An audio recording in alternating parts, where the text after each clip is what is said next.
오늘의 말씀 요한복음 15장 9절에서 17절 말씀입니다.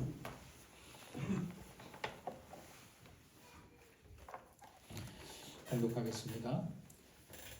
아버지께서 나를 사랑하신 것 같이 나도 너희를 사랑하였으니 나의 사랑 안에 거하라. 내가 아버지의 계명을 지켜 그의 사랑 안에 거하는 것 같이 너희도 내 계명을 지키면 내 사랑 안에 거하리라. 내가 이것을 너희에게 이름은 내 기쁨이 너희 안에 있어 너희 기쁨을 충만하게 하려 함이라. 내 계명은 곧 너희를 사랑한 것 같이 너희도 서로 사랑하라 하는 이것이니라. 사람이 친구를 위하여 자기 목숨을 버리면 이보다 더 큰 사랑이 없나니 너희는 내가 명하는 대로 행하면 곧 나의 친구라. 이제부터 너희를 종이라 하지 아니하리니 종은 주인이 하는 것을 알지 못함이라. 너희를 친구라 하였노니 내가 내 아버지께 들은 것을 다 너희에게 알게 하였음이라. 너희가 나를 택한 것이 아니요 내가 너희를 택하여 세웠나니 이는 너희로 가서 열매를 맺게 하고 또 너희 열매가 항상 있게 하여 내 이름으로 아버지께 무엇을 구하든지 다 받게 하려 함이라. 내가 이것을 너희에게 명함은 너희로 서로 사랑하게 하려 함이라. 아멘.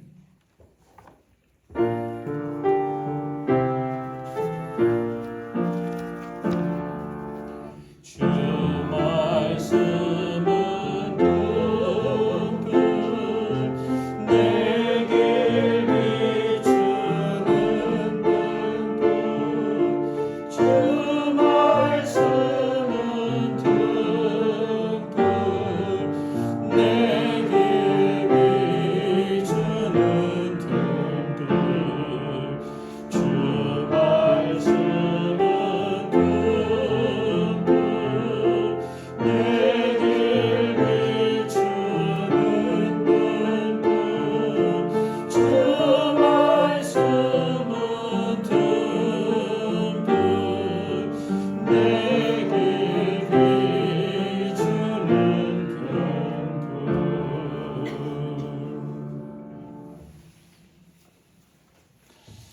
자비하신 하나님의 사랑과 평강이 오늘 예배에 오신 여러분과 함께 하시기를 축원합니다. 아멘.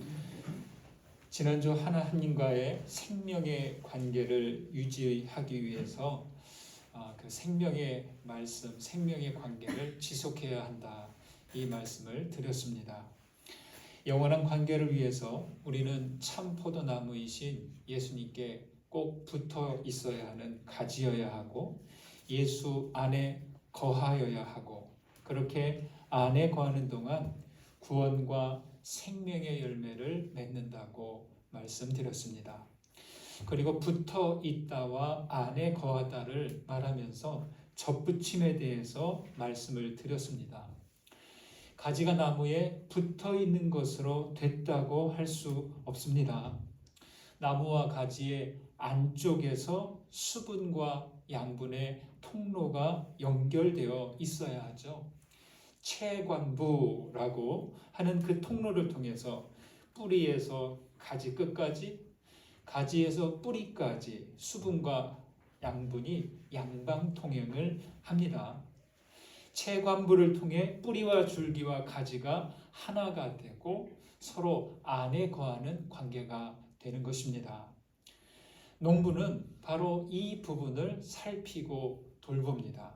이 부분이 잘 되어야 포도나무는 건강하게 자라고 때가 되어 꽃을 피우고 열매를 맺게 됩니다. 여러분 스스로를 살펴보십시오. 나는 포도나무인 예수 안에 거하고 있습니까? 나의 내면은 주님과 안에 거하는 관계입니까? 늘 이 부분을 살피시면서 내가 하나님께 연결되어 있는지, 주님께 연결되어 있는지를 돌아보아야 할 것입니다. 하나님의 사랑은 변하지 않는 사랑, 내리사랑입니다. 하나님의 내리사랑과 아가페 사랑을 우리가 보답할 수는 없습니다.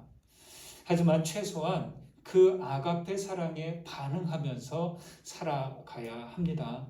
믿음의 삶은 바로 이것이죠. 하나님의 사랑에 응답하고 반응하며 살아가는 것입니다. 포도나무는 농부에게 어떻게 응답할까요? 포도나무는 농부에게 열매로 응답합니다. 예수 안에 거하는 그리스도인도 열매로 응답하는 것입니다. 어떤 열매일까요? 우리가 예수 그리스도라는 나무에게 속해 있다면 그것은 사랑의 열매일 것입니다. 여러분은 사랑의 열매를 맺고 있습니까? 여러분 안에 있는 그 사랑의 열매 잘 익어가고 있습니까? 우리 모두 농부 하나님께 사랑의 열매로 응답하는 우리 모두 되시기를 간절히 소망합니다. 나는 포도나무요 너희는 가지라고 하신 주님께서 우리에게 바라시는 것은 열매입니다. 오늘 말씀에서 주님은 그 열매를 위해서 이렇게 권면하고 계십니다. 9절 말씀을 보실까요? 9절 같이 읽습니다. 아버지께서 나를 사랑하신 것 같이 나도 너희를 사랑하였으니 나의 사랑 안에 거하라. 누가 얘기한 것인지는 잘 기억이 나지 않는데요. 이런 말이 있습니다. 세상에 단 하나의 종교가 있어야 한다면 그것은 사랑이란 종교다. 어떤가요? 저는 사랑의 열매가 없는 종교는 인정하고 싶지 않습니다. 사실 엄밀히 말해 사랑은 종교가 아닙니다. 사랑은 신앙과도 같습니다. 예수님은 그리스도교를 세우지 않으셨어요. 예수님은 다만 생명을 다해 세상을 사랑하셨을 뿐입니다. 우리가 그 사랑을 쫓아가다 보니까 기독교라는 종교가 된 것이죠. 예수님은 자신을 통한 하나님 아버지의 사랑이 멈추지 않기를 바라십니다. 생명은 영원히 이어져 가야 하듯이 주님의 사랑도 영원히 계속 열매를 맺어가야 합니다. 나무가 있어야 열매가 있고 열매가 있어야 나무 또한 있는 것이죠. 예수님께서 생명나무 사랑의 나무가 되셨기에 우리가 지금 여기에 있는 것이죠. 농부는 한두 해 거둘 열매가 아니라 매년 계속 거둘 열매를 생각합니다. 여러분 주님께서도 우리에게 사랑의 열매를 한두 번이 아니라 계속 거두시기를 바라십니다. 이를 위해 우리는 계속 주님 사랑 안에 거하여야 하는 것입니다. 예수님은 포도나무와 가지의 비유로 내 안에 거하라 이렇게 가르쳐 주셨는데 다른 예를 들어보겠습니다. 예전에 EBS 방송에서 극한 직업을 프로를 본 적이 있습니다. EBS의 극한 직업 보면 우리 사람들이 저렇게 살고 있구나, 저렇게 애써 살고 있구나 하는 그것을 알게 됩니다. 거기에 머구리 잠수부에 대한 다큐를 본 적이 있습니다. 여러분 종종 바닷가에 가면 무슨 머구리 횟집 이런 데 있죠. 그 머구리라는 말이 바로 잠수부를 지칭하는 말입니다. 무거운 청동 투구를 쓴 이 머구리 잠수부는 스킨스쿠버 다이버보다 더 깊은 수심 20m에서 40m까지 내려갑니다. 그래서 스쿠버 다이버는 그냥 수평으로 왔다 갔다 하지만 이 머구리 잠수부는 그냥 수직으로 내려가서 바닥에서 걸어 다니면서 작업을 해야 하기에 이 착용하는 장비의 무게가 한 50kg이나 된다고 합니다. 머리에 쓰고 또 발에도 무거운 쇠로 된 신발을 신어야 되고 그렇습니다. 스킨스쿠버는 숨쉬기 위해서 산소통을 메고 다닙니다. 그런데 머구리 잠수부는 배와 연결된 긴 호스를 통해서 공기를 공급받습니다. 머구리 잠수부는 그래서 결코 혼자서 잠수하지 못합니다. 옷 입는 것도 혼자 못 입어요. 배 위에서 최소 2사람 정도의 지원을 받아야 하고 배에서 돕는 자는 공기 주입을 확인하고 또 항상 시간을 체크해 줍니다. 이 공기 호스가 꼬인다든지 공기를 주입하는 기계가 작동을 멈추다든지 혹은 잠수 시간이 1시간 이상 길어지면 잠수부는 치명적인 상황을 맞게 됩니다. 머구리 잠수부가 일하는 모습을 보면서 저는 그 모습이 이 땅을 사는 우리 그리스도인들의 모습과 같다 하는 그런 생각을 하게 되었습니다. 물 위에서 돕는 사람들은 예수님처럼 보였고, 배와 연결된 긴 호스는 주님과 나를 이어주는 생명줄처럼 보였습니다. 잠수부와 배에서 돕는 사람들이 수시로 상황을 주고받으면서 작업하는 그 모습이 저에게 이런 물음을 갖게 했습니다. 나는 그렇게 주님과 소통하고 있는가? 우리와 주님과 연결된 이 생명줄은 잘 이어져 있는가? 이 소통과 이 생명줄의 상태가 잘못되는 순간 우리는 위험한 상태가 되고 마는 것입니다.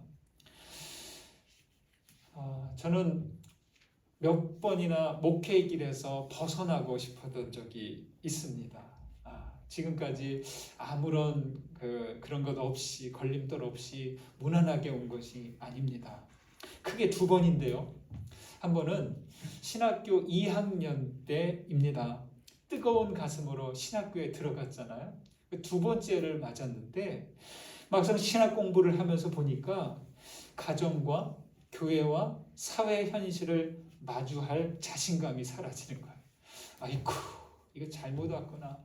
내 수준이 감당할 길이 아니구나. 뒤늦게 깨달은 거죠. 그래서 그때부터 이거 참 도망가야 되는데 하는 마음이 막 생기는 겁니다.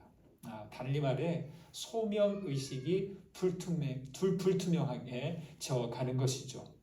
그래서 군에 입대한다는 핑계로 신학교를 떠나고 싶었어요. 그래서 그랬는데, 하지만 막상 결정하려는 때가 되자 그동안 저를 위해서 기도하시고 저를 사랑하신 분들의 얼굴이 떠오르는 거예요. 그 사랑을 거부할 수 없었습니다. 그때 저는 하나님의 사랑을 확인하는 기회를 얻었던 것입니다. 2번째는요. 수년이 지나서 제가 군에 입대하고 군 복무를 끝낼 때쯤이었습니다. 신학교를 졸업하고 나서 저는 조금 늦게 군에 복무했습니다. 소명의식은 그때는 더 흐려졌고요. 현실에 대한 생각도 이전보다 더 비관적이 되었습니다. 그냥 제가 멋모르고 목회자가 되겠다고 한 것이 후회가 되었죠. 저에겐 목회자가 되고 싶지 않은 이유들만 생각이 났습니다. 어떻게 그렇게 많은지요. 이것도 안 되고 이것도 없고 이것도 부족하고 막 그런 것들만 생각이 나는 겁니다. 그런데 이상했어요. 제가 싫은 이유, 벗어나고 싶은 이유를 생각할 때마다, 그렇게 뒷걸음질 치려고 할 때마다 더 강렬하고 선명하게 떠오르는 생각이 있었습니다. 뭐냐면 그것은 제가 그동안 받은 사랑들, 그동안 제가 받은 일들이 그때마다 하나씩 분명하게 생각이 나는 겁니다. 가족과 교회와 신앙의 동료들, 심지어 일면식도 없는 사람들을 통한 사랑까지도 잊을 수 없었습니다. 그 모두가 하나님의 사랑이고 예수님의 사랑이었습니다. 저는 모질지 못한 사람이에요. 그리고 저는 사랑의 배신자가 될 수는 없었어요. 다른 건 몰라도 사랑의 배신자가 되면 안 되잖아요. 저는 다시 한번 그때 하나님의 사랑을 확인하였고 제 목회의 길을 계속 나아갈 수 있었습니다. 그 후로는 더 이상 뒷걸음질 치지 않고 여기까지 올 수 있었죠. 그리스도의 사랑을 잊지 않는다면 앞으로도 계속 이 길로 나아갈 것입니다. 여러분도 살면서 힘들고 우울해질 때가 있잖아요. 그렇죠? 자신감을 잃고 의기소침해지는 것 같을 때 꼭 돌아보셔야 할 것이 바로 이것입니다. 내가 받은 사랑, 내가 나를 사랑한 분들의 얼굴을 그때 떠올려 보는 거예요. 단 하나라도 내가 받은 사랑이 있다면, 내가 누군가와 사랑의 관계가 있다면 됩니다. 누구보다 하나님의 은혜와 사랑을 확인하는 겁니다. 그러면 다시 자신감을 얻게 되고 자신이 사랑 안에 있다는 것을 알게 될 것입니다. 여러분, 사랑 안에 거할 때 외롭지 않고 사랑 안에 거할 때 우리는 사는 맛을 느낄 수 있습니다. 끝까지 그리스도의 사랑 안에 거하면서 여러분의 주어진 길을 나아가시기를 간절히 소망합니다. 사람들이 예수님께 무엇을 해야 영생을 얻겠습니까? 이렇게 물었을 때 주님은 십계명의 말씀을 가르쳐 주셨어요. 확인해 주셨어요. 그리고 한 율법 교사를 통해 내 마음을 다하고 목숨을 다하고 힘을 다하고 뜻을 다하여 주 너의 하나님을 사랑하라. 그리고 내 이웃을 내 자신과 같이 사랑하라. 이 말씀을 확인해 주셨습니다. 영생을 위한 가르침은 새로운 게 아니었어요. 이미 계명에 나온 말씀입니다. 여러분 10절과 12절 말씀을 보실까요? 10절 12절 있습니다. 내가 아버지의 계명을 지켜 그의 사랑 안에 거하는 것 같이 너희도 내 계명을 지키면 내 사랑 안에 거하리라. 12절 내 계명은 곧 내가 너희를 사랑한 것 같이 너희도 서로 사랑하라 하는 이것이니라. 주님은 하나님의 계명을 지켜 그 사랑 안에 거한다라고 하십니다.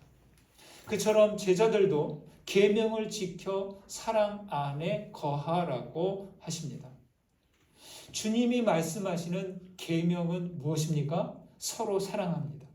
서로 사랑하라입니다. 그런데 수천 년 전 출애굽 당시 시내산 계약에서 받은 계명을 어째서 지금 이때 다시 말씀하시는 것일까요? 율법 교사는 물론 다들 알고 있는 말씀입니다. 새삼스럽게 여기서 말씀하시는데 왜일까요? 여러분, 계명은 복잡하지 않아요. 단순합니다. 그냥 서로 사랑하면 그것이 계명이에요. 계명을 지키는 것이고 이루는 것이에요. 주님께서 여기서 다시 말씀하신 이유는 그만큼 이 서로 사랑하라는 계명이 지켜지지 않고 있기 때문이겠죠. 예수님은 말씀이 육신으로 오신 분입니다. 진리의 말씀을 몸으로 살아내셔야 하는 사명이 있으십니다. 계명이라고 하면 여러분 어떤 느낌이세요? 계명 하면 딱딱하고 어렵고 또 왠지 강압적이고 의무적으로 억지로 해야 하는 것 같은 힘들고 어려운 짐처럼 여겨집니다. 계명은요, 이 얽매이기를 싫어하는 우리 인간들을 불편하게 하는 것 같습니다. 그렇지만 이 계명은요, 주님이 말씀하시는 계명은 계명을 지키는 것이 목적이 아닙니다. 하나님을 사랑하고 이웃을 사랑하도록 하기 위한 게 목적입니다. 자발적으로 움직이기를 기다리면 때를 놓쳐요. 언약의 매듭이 풀어져 버립니다. 그러면 하나님과 우리와 세상은 아무것도 아닌 뒤죽박죽인 세상이 되어버리고 맙니다. 이현주 목사님은요, 계명을 이렇게 설명을 했어요. 계명, 이게 뭐냐? 계명은 물을 담는 바가지와 같아요. 여러분 이해되십니까? 하나님의 계명이라는 바가지에는 자유가 있고 구원이 있고 생명이 있고 사랑이라는 그 물이 담겨져 있다는 거죠. 그런데 바가지가 없으면 어떻게 해요? 물을 못 마시잖아요. 혹은 바가지가 깨지면 어떻게 돼요? 더 이상 물을 담아낼 수가 없잖아요. 그렇듯이 계명이라는 바가지가 깨지면 자유도 구원도 사랑도 얻지 못하게 된다는 것이죠. 요한사도는 요한서신에서 요한 1서에서도 이렇게 말합니다. 하나님을 사랑하는 것은 이것이니 우리가 그의 계명들을 지키는 것이라 그의 계명들은 무거운 것이 아니다. 이렇게 말합니다. 우리는 계명하면 어때요? 불편하고 무겁고 번거롭고 귀찮고 뭐 이런 느낌이 있는데 그게 아니라는 것이죠. 여러분, 이 계명은 강압적인 영혼 치료제가 아니에요. 억지로 하는 것 아니에요. 계명은 무겁고 강압적으로 느껴지는 이유는 계명 지키는 것을 목적으로 하기 때문입니다. 당신 이 계명 지켰어 안 지켰어? 당신 안 돼. 징계, 심판, 어떤 벌칙 이렇게 하니까 계명이 부담이 되는 거죠. 처음엔 계명 지키기로 시작하지만 계명을 지키면 그 다음에는 바로 하나님 사랑하기, 이웃 사랑으로 빨리 가야 됩니다. 사랑하게 되면 그러면 더 이상 계명 지키기는 어렵지 않는 거예요. 처음에 계명 지키기로 시작했어요. 그걸로 계속하는 게 아니라 그 다음엔 사랑하기로 우리의 자리를 곧바로 옮겨야 됩니다. 하나님을 사랑하는데 왜 다른 신을 바라봅니까? 하나님을 사랑하는데 왜 우상을 만듭니까? 왜 주님의 이름을 망령되게 부릅니까?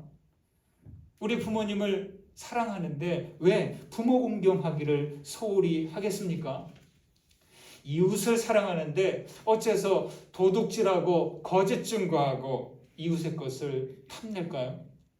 만약 그렇게 한다면 그것은 계명을 지키지 않은 게 아니라 바로 하나님을 사랑하지 않은 것, 이웃을 사랑하지 않은 것이죠. 예수님의 공생애는요 복잡하지 않습니다. 아버지의 계명을 지켜 사랑 안에 거하셨고 세상을 하나님의 사랑 안으로 끌어다 놓으셨습니다. 주님은 하나님 사랑하기를 마음과 목숨과 힘과 뜻을 다하여 사랑하셨습니다. 세상을 사랑하시되 자기 온 몸과 생명으로 사랑하셨습니다. 아낌없이 모두 쏟아 부으셨습니다. 수천 년 전 여호와께서는 십계명이란 그 바가지를 주셔서 사랑의 물, 언약의 물을 마시라고 했지만 이스라엘은 그것을 제대로 담아내지 못했어요. 그 계명이란 바가지를 들고 가다가 넘어지기도 하고 어떨 땐 잃어버리기도 하고 어떨 땐 깨트려 버리기도 했습니다. 여러분, 우리도 예수님께 서로 사랑하라는 계명, 서로 사랑하라는 그 바가지를 얻었습니다. 우리도 계속 사랑하는 법을 배워가야 됩니다. 이 서로 사랑하는 계명을 놓치시면 안 됩니다. 서로 사랑하라는 계명을 받았으니 여기에 사랑의 물을 떠서 마시고 이것으로 사랑의 물을 나누어 주시는 우리 모두 되시기를 소망합니다. 어느 소설에 나온 문구 하나가 생각납니다. 이런 거예요. 우리는 불확실하게 존재하다가 사랑받음으로써 확실한 존재를 인정받는다. 불확실하게 존재하다가 사랑받음으로써 그제서야 비로소 확실한 존재가 된대요. 좀 딱딱한 표현이지만 여러분 생각해 보십시오. 우리 삶은 얼마나 불확실한가요? 그렇지 않습니까? 오늘 괜찮은 것 같아도 내일 어떻게 될지를 몰라요. 이 코로나19 상황이 참 견디기 힘든 이유가 여기에 있습니다. 불확실해요. 백신이 나왔어도 어떻게 될지 몰라요. 몇 달이면 끝날 것 같은데 1년이 지났고요. 1년이면 끝날 것 같은데 벌써 2년째고요. 또 지금 가서 보니까 백신을 맞아도 3년째도 또 힘들 것이다. 이런 전망을 하고 있어요. 불확실합니다. 그렇게 불확실한 우리네 삶이 사랑받음으로써 확실한 존재가 된다는 말에 저는 깊이 공감이 갑니다. 사랑받는다는 것은 뭐냐? 불 꺼진 방에 전등불을 켜는 것과 같아요. 여러분 생각해 보세요. 어느 집이 있는데 저녁에 되어도 불이 안 켜져요. 계속 불이 안 켜져요. 그러면 어떻게 생각하겠어요? 저 집에는 사람이 안 사는구나. 근데 어느 날 보니까 저녁에 보니까 불이 탁 켜져 있어요. 그 뭐예요? 저기에 사람이 살고 있구나. 그런 생각이 듭니다. 이거예요. 내가 사랑받음을 안다면 내가 확실한 존재가 되는 거예요. 아무리 세상이 불확실하고 불안하고 내일 어떻게 될지 모르지만 오늘 내가 하나님의 사랑받고 있는 사람이구나. 내가 이웃과 함께 내 가족과 함께 사랑하는 관계구나. 이럴 때 우리는 확실하게 존재하게 되는 것이죠. 작가 류시화님은 사랑을 이렇게 말합니다. 그 모든 감정 중에서 결국 내가 죽을 때 기억하는 것은 사랑하고 사랑받은 경험일 것이다. 우리가 사랑을 잊지 못하는 것은 절벽에서 떨어지는 것 같은 그때 누군가 팔을 뻗어 우리를 붙잡아 추락을 멈추게 해주었기 때문이다. 예. 어떤가요? 저는 여기에 동의합니다. 저는 제 인생 마지막 날에 남는 유일한 것으로 사랑하고 사랑받는 일이 된다면 더할 나위 없을 것입니다. 왜냐하면 그리스도의 사랑에 추락하는 저를 붙잡아 주셨고 나와 사랑의 관계에 있는 모두가 저를 사랑으로 붙잡아 주었기 때문입니다. 여러분, 사랑은 이렇게 절실하고 간절합니다. 그래서 류시와는 다시 이렇게 말합니다. 그래서 우리는 사랑을 한다고 말하지만 실제로 사랑을 사는 것이다. 한다라고 하면 그 별다른 감정이 없어요. 한다, 무엇 한다, 특별한 감정이 없어요. 그런데 산다라고 할 때는 뭔가 절실하고 간절함이 있어요. 여러분, 사는 일이 그렇게 간단하지 않잖아. 뭔가 절실해야 돼요. 간절해야 살아갈 수 있는 거예요. 그래서 사랑한다보다 사랑으로 산다여야 합니다. 사랑으로 살아야 추락을 멈추게 하고 사랑으로 살아야 죽음 앞에서도 잊을 수 없는 감정이 되는 것이죠.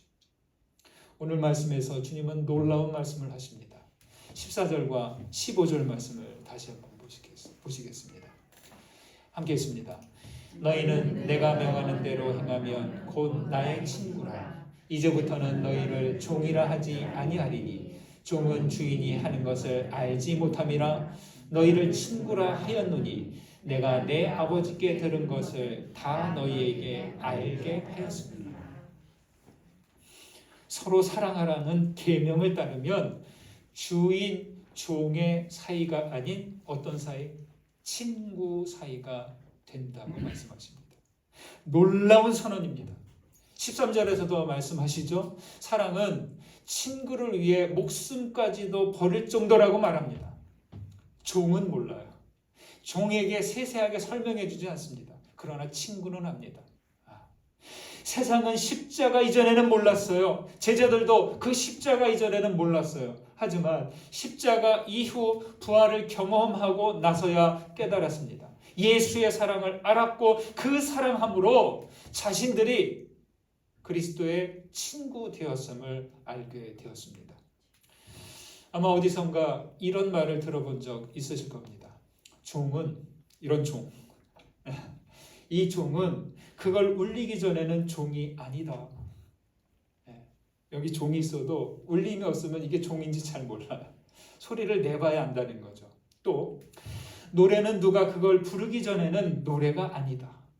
아무리 악보로 있어도 그걸로 좀 불러봐야 이런 노래구나 알 수 있잖아요. 그래서 당신의 마음속에 있는 사랑도 한쪽으로 치워 놓아선 안 된다.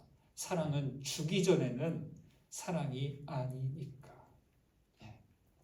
참 많이 끄덕이게 하는 그런 말입니다. 정말 그렇습니다. 이 종소리가 나야 종이 되고 누군가 불러주어야 노래가 되듯이 예수의 사랑도 종소리처럼 노래처럼 이 땅에 울리고 나서야 알게 되었습니다. 자, 이것을 우리에게로 가져와 보시기 바랍니다. 우리가 하나님의 사랑을 받았어요. 우리가 우리의 입으로 사랑합니다, 사랑합니다 이야기해도 내가 직접 사랑으로 움직이지 않는다면, 사랑으로 다가서지 않는다면 그 소리 안 나는 종이에요. 불려지지 않는 노래가 된다는 거예요. 여러분, 오늘 그리스도인들이, 오늘 교회들이 이 세상에서, 이 사회에서 갸우뚱한 어떤 지탄의 대상이 되는 이유는 종소리가 안 나요. 사랑의 노래가 안 들리는 거예요. 그래서 그런 게 아닌가 하는 생각을 합니다.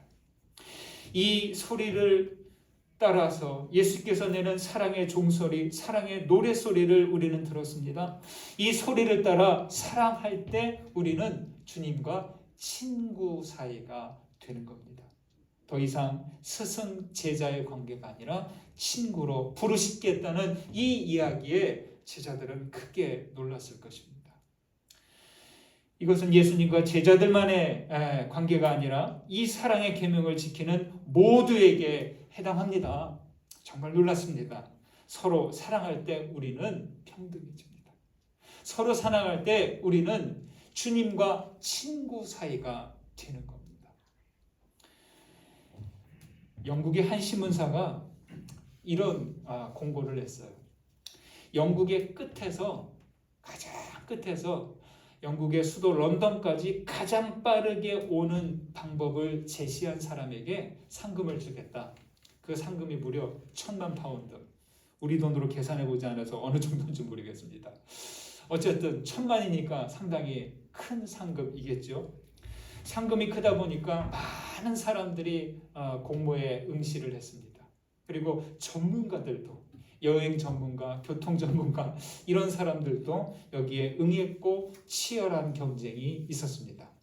하지만 결과는 한 남자가 낸 그 답에 모든 사람들이 고개를 끄덕이며 인정했습니다. 그리고 이 남자는 1,000만 파운드의 상금을 받았습니다. 남자가 낸 제안이 어떤 것일까요? 남자의 답은 이렇습니다. 가장 끝에서 런던까지 제일 빠르게 올 수 있는 방법은 좋은 친구와 함께 가는 것입니다. 이렇게 말이죠. 여러분 어떨까요? 긴 여행길을 빠른 속도로 빠른 시간에 가는 것도 좋지만 친구와 함께 간다면 아무리 길어도 짧게 느껴질 만큼 행복할 겁니다. 이렇게 이 남자가 냈다는 것이죠. 여러분 그렇지 않습니까? 아프리카 속담에도요, 빨리 가고 싶으면 혼자 가라. 그러나 멀리 가고 싶으면 함께 가라. 이런 속담이 있습니다. 여러분, 믿음의 여정은 오래 가는 길이고 영원한 여정입니다. 우리 모두의 좋은 친구, 사랑의 친구이신 예수님과 함께 여러분 믿음의 여정을 나아가시기 바랍니다. 그리고 우리 강저신의 교회 모든 교우님들께서도 사랑의 친구가 되어서 서로 함께 동반해 가시기를 주님 이름으로 축원드립니다. 오늘 말씀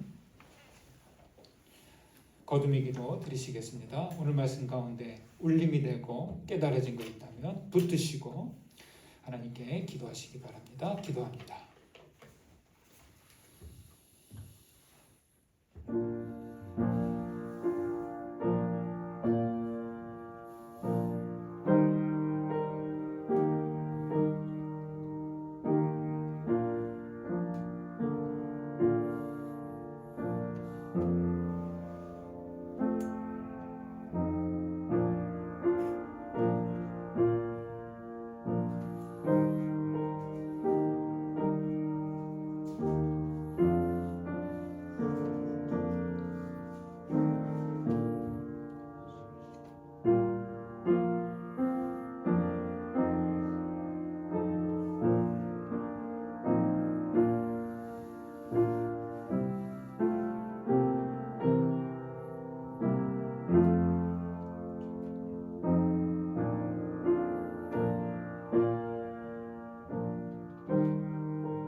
하나님, 우리를 생명나무인 예수님께 붙여주시고 주님의 사랑 안에 거하게 하시니 감사합니다. 주님, 우리에게 주신 믿음은 생명줄 됨을 알게 하옵소서. 우리가 힘들고 우울할 때 우리를 묶고 있는 사랑의 줄을 확인하는 기회가 되기를 원합니다. 서로 사랑하는 계명을 기쁨으로 따라가기를 원합니다. 이 사랑의 계명에 사랑을 담아 이웃과 나누는 삶을 살도록 이끌어 주옵소서. 그저 사랑하는 것에 만족하지 않고 사랑으로 살며 주님과 사랑의 친구 되어 영혼을 살아가게 하옵소서. 예수 그리스도 이름으로 기도드립니다. 아멘.